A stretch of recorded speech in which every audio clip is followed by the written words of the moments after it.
Alrighty, Yamaha 4-cylinder fans.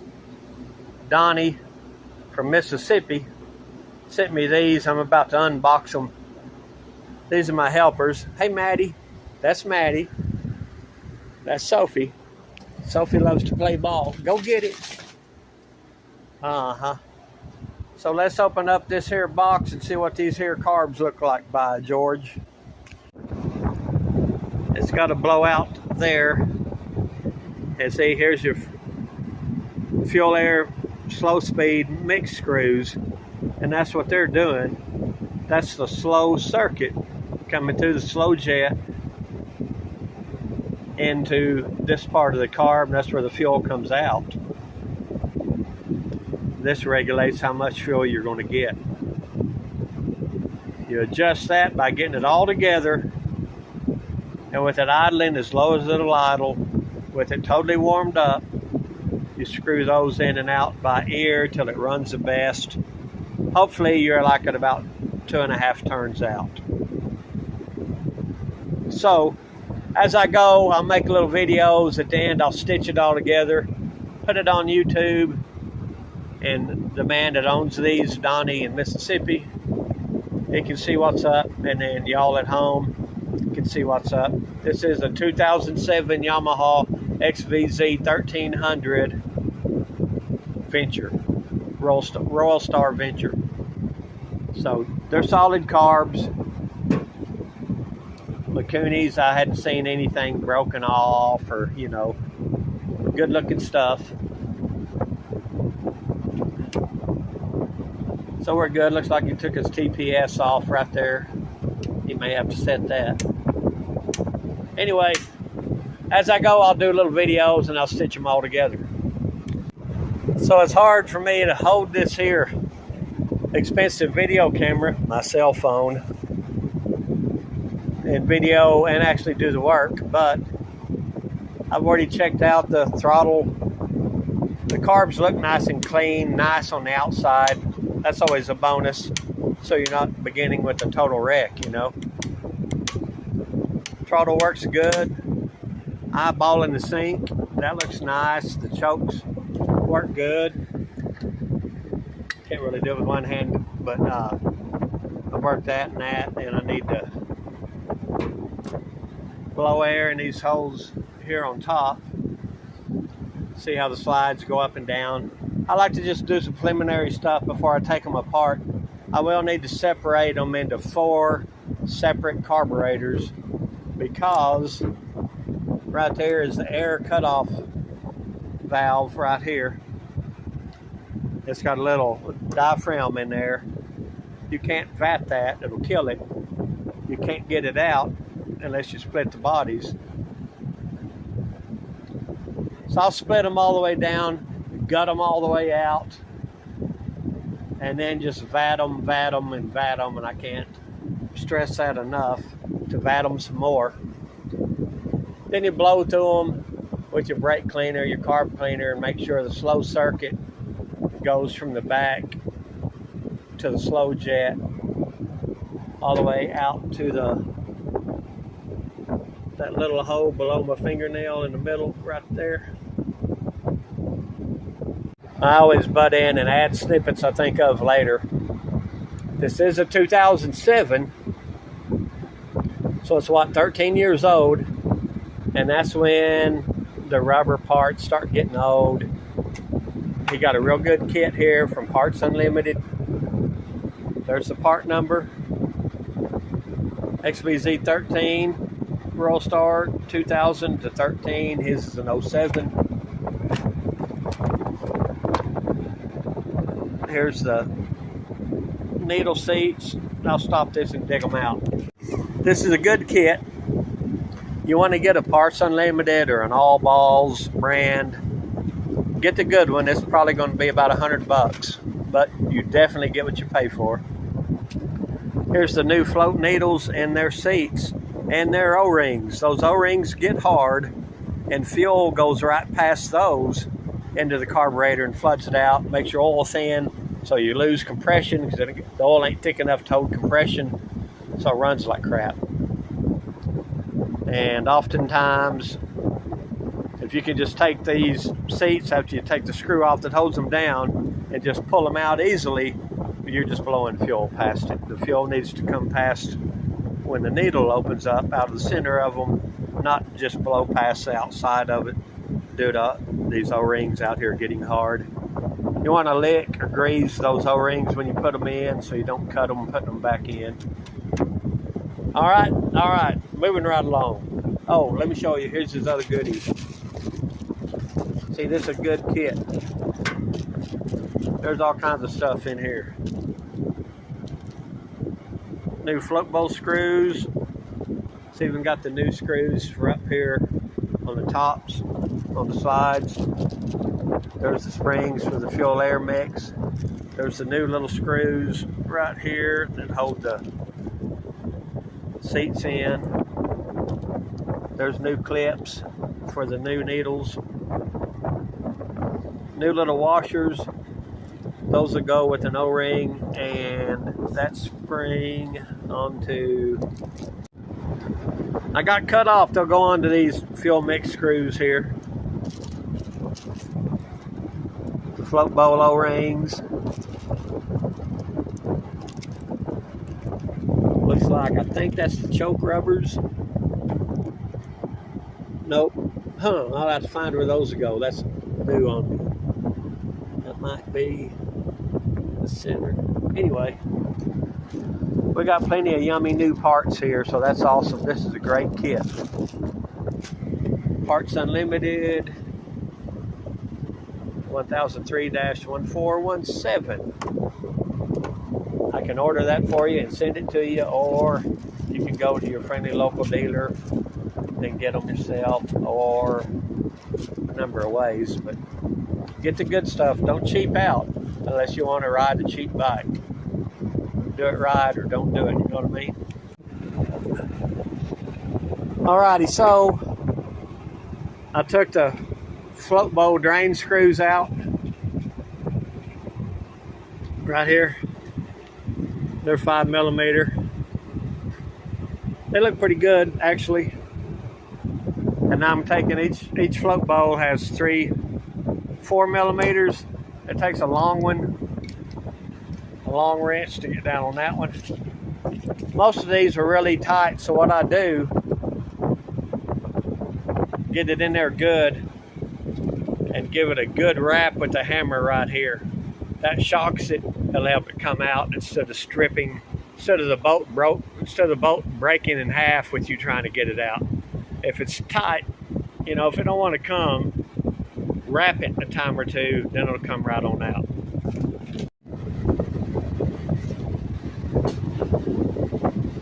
I got a lot more of them apart. I checked these slow jets. Where they at? Right there. 3 of them.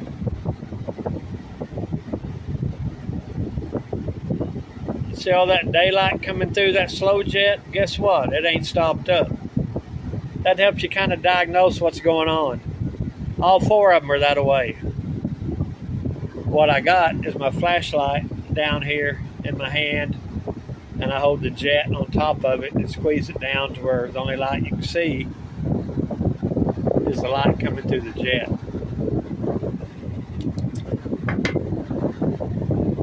Only thing I've seen, here's a breakdown of, there's the bowls and the gaskets and the floats. The bolts that hold the float bowls on. There's the old needles and the pins that hold the floats in. These 4 baby screws hold on the seats. These are the fuel drain screws out the very bottom of the float bowls, and the side brackets on both sides of the carbs and the spacers. What I have seen is all these O-rings are pretty lousy looking. Gasoline, instead of coming out of the needle, when the needle opens up, when the floats drop, this needle opens, lets fuel come into the hole. When these O-rings are wore out, fuel just goes past everything. They don't care what this is doing. And 2 of these seats, see how they're kind of lined and grooved in there? They're used up, so what I'm seeing, he said he was fouling spark plugs was his main complaint, and that's why it's blowing too much fuel past these. When I took the fuel air mix screws out right here, I counted how many turns in first. They were all about 1.5, 1 3/4 out. One was 2.5 out. It got loose, or somebody just missed it, kind of tuning it. These little springs here, the rubber washers, they're dead. They seal those off from sucking air past them, or fuel. And needle jets go right here. That's the main jet on top. And the jet needles are still in there, and the tops on the slides. But see, you can see a little white.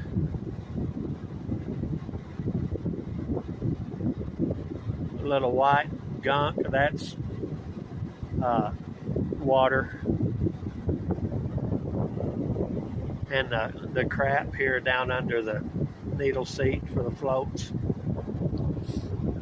But they're good looking carbs. They're gonna clean up nice. I still got to take all 4 chokes off, this stuff off, the tops off, the slides and the needles out, separate the bodies, and vat them. Moving right along. It's really, it might be daunting at first seeing the parts laying around, but all it is one carburetor 4 times. That's not a whole bunch of scary stuff. There's 1 float, 3 float bowl screws, 1 drain screw, 1 needle seat screw, 1 float needle, 1 pin that holds the float in, 1 bowl, 1 gasket. You get the idea. You just, in today's days and time, take a whole lot of pictures with your telephone as you take stuff apart, all different angles. You're going to separate these, and you got to know how that goes back together. That's where you sink it. It's got a spring. It's got a spring right under the screw, and the spring right here in the middle. And like over here, and then this one's got a double spring on over here on the other side. That's all pretty straightforward. You just, the kits kind of make it easy. You don't really gotta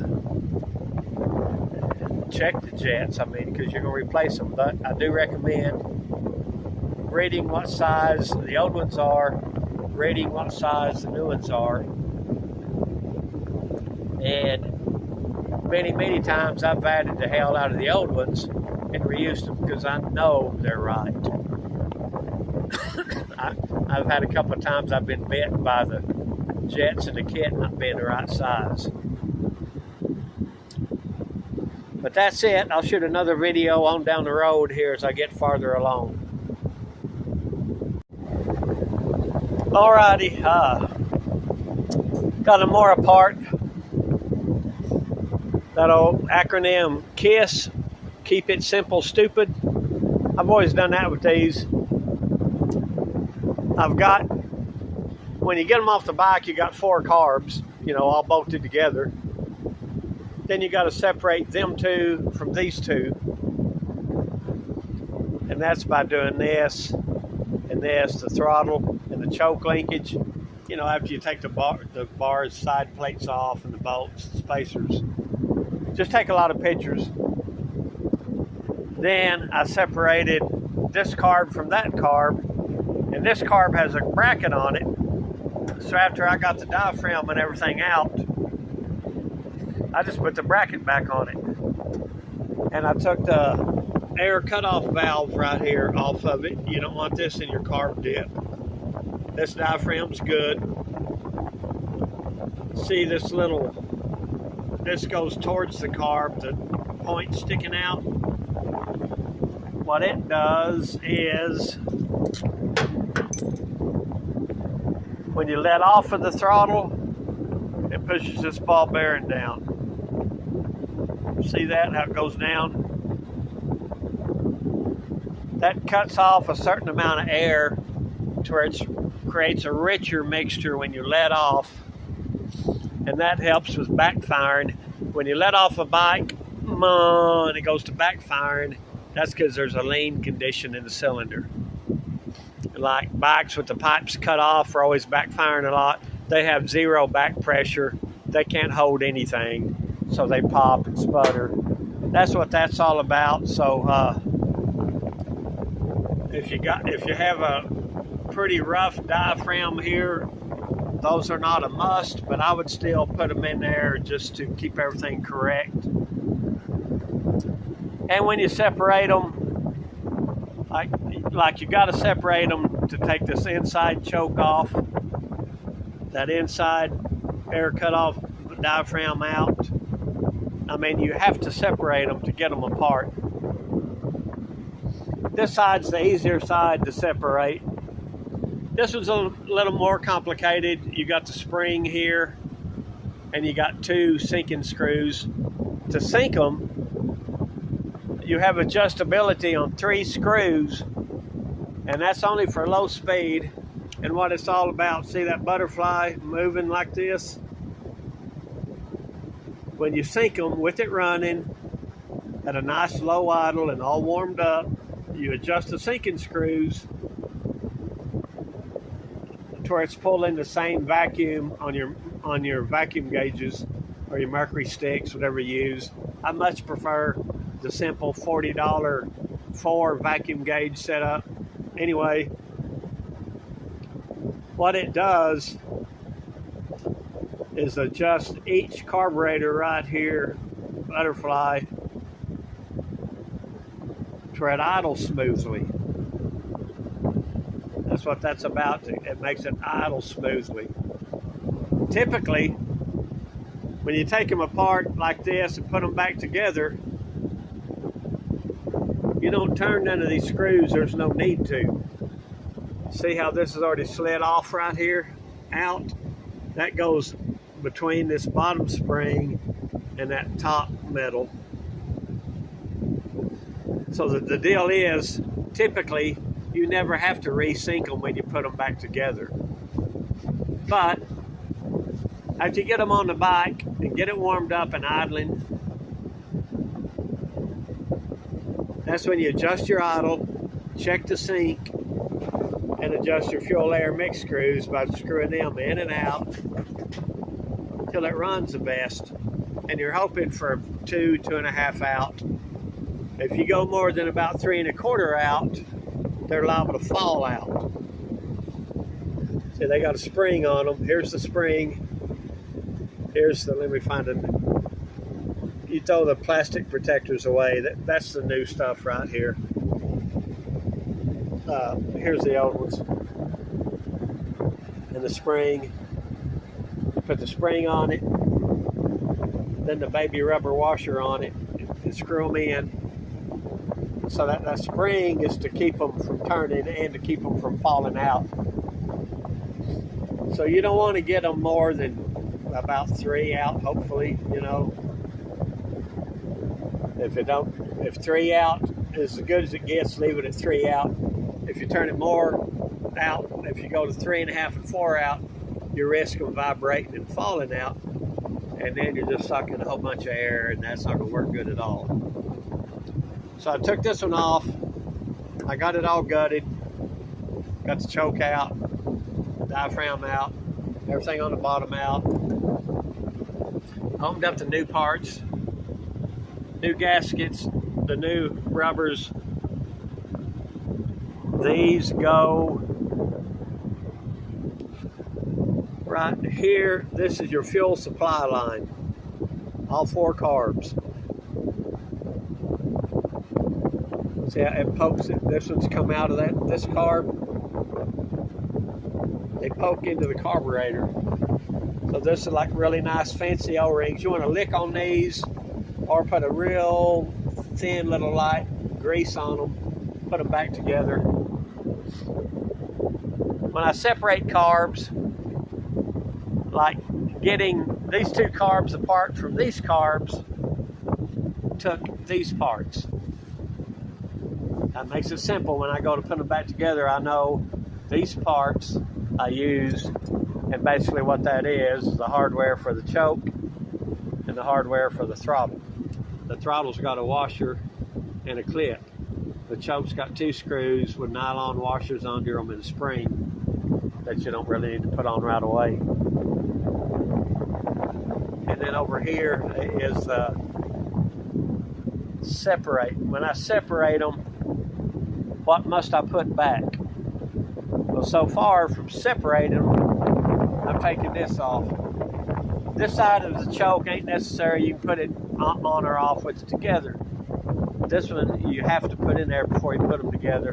So I'll put both the chokes here. This is nothing but an air vent. It goes right here high on the back.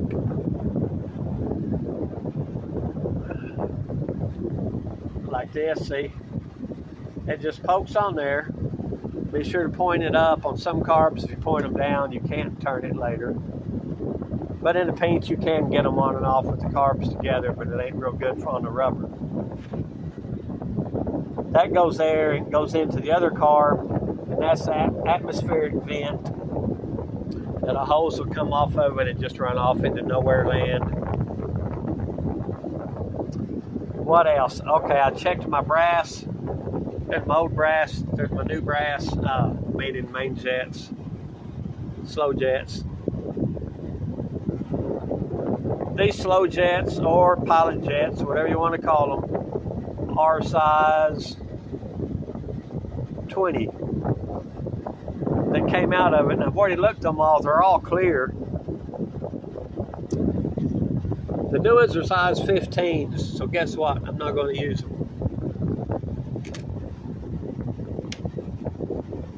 The EPA makes stuff leaner, leaner, and leaner. We don't want it leaner and leaner and leaner. We want it to run right. So I'll just vat the heck out of these. Before you vat your old ones, if you reuse your old ones, look to them. And earlier in the video, I showed you how to put a flashlight through there. Make sure you can see through it before you vat it, because it'll vat and clean up a much better, cleaner if it's open like this before you put it in your chemical. Then it's just got stuff on the outside like an artery or a plumber pipe, you know, plumbing pipe. If you put it in there stopped up like this, those can take forever to vat. Ask me how I know. So you take you some wire for your motorcycle laying around, stranded wire. Get 1 or 2 strands, blow on them, poke that wire in there, get them where you can see through them, then vat them. His diaphragms here look lovely. They're nice and soft. You cannot have any holes or tears whatsoever in this diaphragm. If you do, when you give it throttle, it will not rise up and let more fuel and air into the engine. This one looks great. I lay out the new parts to see what I got. Here's the new needles, the new needle washers and clips, and the float needles, seats, O-rings, and springs. That's just another, all the fuel has to go through that spring into the carburetor. See how nice these look? Look at that. The whole problem with his carbs that I've found so far, well, the chokes were loose on them, but see the old white and a couple of them. I showed it earlier in the video. You can see the lining down in there. They groove longwise where the corners of these needle seats or needles, the corners of the needles bounce around when it's idling and running, and then just eventually they wear themselves out. And his O-rings are shot. He said he was fouling spark plugs. Well, this is why. Instead of the fuel, let me see here. It's so nasty, you can't hardly get that in there. But anyway, the floats drop. This opens up and lets fuel flow into it this way, into it that way. Well, these O-rings seal this seat. His O-rings are hard and bad. I know beyond any doubt he was getting some fuel leakage past it. So the fuel never shuts off. That ain't good. So what I'm going to do, here's what I use. It's about 40 bucks at the parts store. What I do, all the non-plastic, non-rubber stuff right here that I'm going to reuse along with the float bowls, I'm going to put in there, and I'm going to drop one carb in there. I'll let it soak for about an hour. These are pretty clean, pretty okay. If you got nasty carbs where the float bowls here have a bunch of varnish and crap in them, you might need to soak this 4 hours. After you soak them, you blow them out with compressed air. Then you take your carb cleaner, your brake spray, blow in these holes in the back. I explained this earlier in the video. You'll see it come in through the pilot hole right here where the pilot jet goes, and out that little black hole right here in the bottom. That's the slow system. If it don't blow through those, you've still got blockage. And you want to really, really vat them, because you can have them partially open and it's still not going to run right. So vat them real good. Samwise, blow into another one, and you can see the stuff come out the main jet hole right here. So that ought about do it on these. And what I do, since only one carb fits in there, I keep it simple. I'm not going to sit here and get all 4 of these all apart. What I'm going to do is vat this one real good. Then I'll take my air and blow to it. I've already blown to it once to help clean it out before I vat it. Then I'm going to vat it real good. Like I said, I'm going to do an hour on these. Then I'll take it out and rinse it. I've got a tub over there with water. This is water-based. You need to rinse it first in water and shake it vigorously in water to rinse this out. Then blow all through it. Then I dip it in my solvent to get the water out of it, out of the carb. Then I blow that out with my air gun. Then I take my carb cleaner, brake spray, whatever, blow to it, and verify after it's all said and done that all of them blow and they're nice and clear the same. That'll tell you oftentimes if you got one carburetor. I'm go through doing these and say I get down to the 3rd carb and I blow to it and it ain't blowing as good. Well, I can double check it with another one and then go back and I say, nah, that's not blowing through as good. Meaning blowing through, meaning from the back holes, just to see it coming through. So I'll just vat it more, clean it more. So that's about it. I'll just do it. I'll vat it. Once I get it out, or actually while that one's vatting, what I do is I'll sit here and take this carb apart, lay it out over here.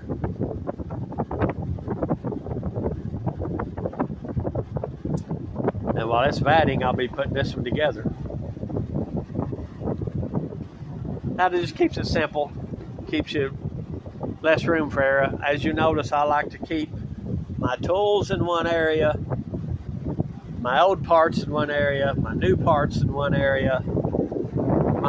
This must go when the carbs go back together between the body parts, separating these 2 carb parts. Keep it simple. Keep it laid out. I lay everything out so I know where it all goes. And don't be alarmed if you end up with parts in your kit that you don't know where they go. In most cases, that probably means they don't go with your carbs. They make these kits, they save a lot of money by making the kits, by making them. They might throw in an extra gasket or this or that to where it'll fit the year model before or after yours and had a different O-ring or didn't or whatever. The smallest O-rings in a package are going to go right here on your fuel air mixture. The next bigger ones on this particular model go right here on the slides.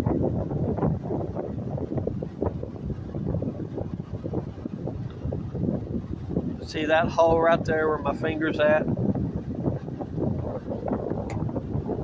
You put the slide in, you make sure it's sealed all the way around. You put the O-ring on it, then you put the cap on it. Well, the spring. Don't forget that. So I'm just trying to say and talk about what you run into, what to expect. These are from Donnie in Mississippi, I believe, wasn't it? He's going to be seeing the vid. He's going to be. I oftentimes do a video into where the customer, you know, he'll see all this and see what was good and bad with his carbs. Yeah, Donnie in Mississippi. So that's your carbs, Donnie. That's my 1980 XS1100 that I'm project bike I'm going through. I got that baby to ride. I've done all the repainting and rebuilding. Anyway, man, this is a 20-minute video plus videos before this. I'm just pausing, trying to think of anything else. They come with new screws here. Each top uses 2. So there's 1, 2, 3 carburetors. The 4th carburetor uses these screws right here. Well, guess what? Here they are right here, brand new. But they got these little spacers on them, and that bracket goes on this carb. So to make it simple, after I got the rubber and everything out, I just screw it back together and bat it like that. Duh. Guess what? Then I've got to remember nothing. And I always take a lot of pictures, and I've done a lot of these carbs. These Yamaha 4-cylinder cruiser carburetors on these XVZ13s are very, very similar from like 96 until whenever. This is a 2007. There's only, I believe, like 3 different ones when you're buying your kits. Wait till you get your carbs off. Wait till you get a float bowl gasket out or O-ring out. And buy the kit that has your style O-rings. That will be the right kit for your carbs. Because as you know, there's a bazillion different XVZ13, XY, PDQs. You know, I mean, there's a lot of different years, different models. But if you get one with the right gaskets, I've got a set over there that I bought for a guy that was the wrong gaskets. So one day I'll get a set in and I'll already have a kit. Anyway, I think that's it. I think. Just take your time, check it out, take a lot of pictures, everything. Really think about it and look at it, and as you go, take pictures. That'll help you a lot. Have a nice spread out place like this and just take your time. It's no big deal. You just need to kind of stay organized. I've seen guys that'll scatter crap and new parts with old parts and tools mixed in with their parts. Well, they'll get it all together, then realize, oh man, I left a main shed out. Well, yeah, you do that if you got a main jet over here, and one over there, one in your back pocket, and your girlfriend's got two of the other ones. So, you know, help yourself out. Keep it organized, you know. All righty. All right. Well, Donnie, I'll be shipping these back to you soon. Depending on, I've got 4 or 5 hours worth of vatting. Maybe button them up today. I don't know, but we're getting real close on them, brother. Y'all feel free to ask questions.